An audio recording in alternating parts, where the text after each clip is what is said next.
Eric Mandala peut-il s'en sortir? Dans cette vidéo, je fais le point sur cette affaire explosive. Chers amis, l'affaire Eric Mandala continue de faire couler beaucoup d'encre.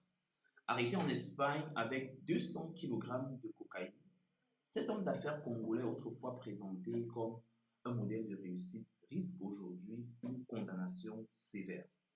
Mais une question brûle toutes les lèvres. Peut-il s'en sortir? Entre une possible peine de 15 ans de prison ou une rançon financière colossale, l'avenir d'Eric Mandala s'annonce sombre.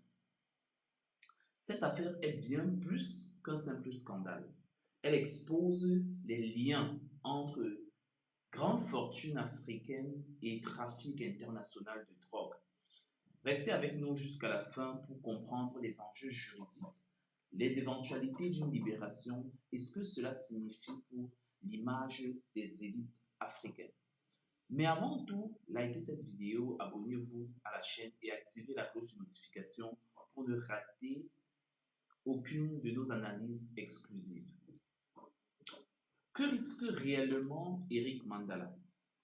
Pour comprendre les options qui s'offrent à Eric Mandala, plongeons dans le système judiciaire espagnol. Arrêté à Madrid avec 200 kg de cocaïne, il est accusé de trafic international de drogue, une infraction très sévèrement punie en Espagne.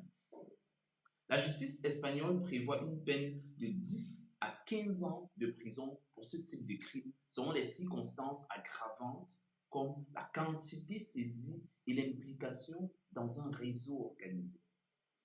Avec une valeur estimée à près de 4 milliards de francs CFA, cette affaire est loin d'être un simple cas isolé. Cependant, une clé pourrait changer la donne. Le paiement d'une rançon financière.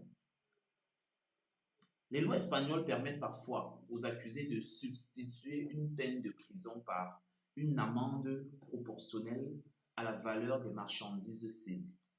Dans le cas de Mandala, cela pourrait représenter 3 fois la valeur des 200 kg de cocaïne, soit environ 12 milliards de francs CFA. Mais une question subsiste. Mandala a-t-il les moyens de payer une telle somme?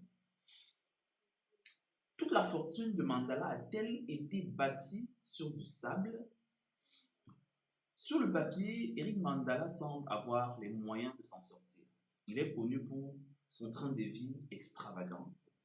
Un appartement de 1,85 million d'euros au Burj Khalifa à Dubaï, des entreprises florissantes dans le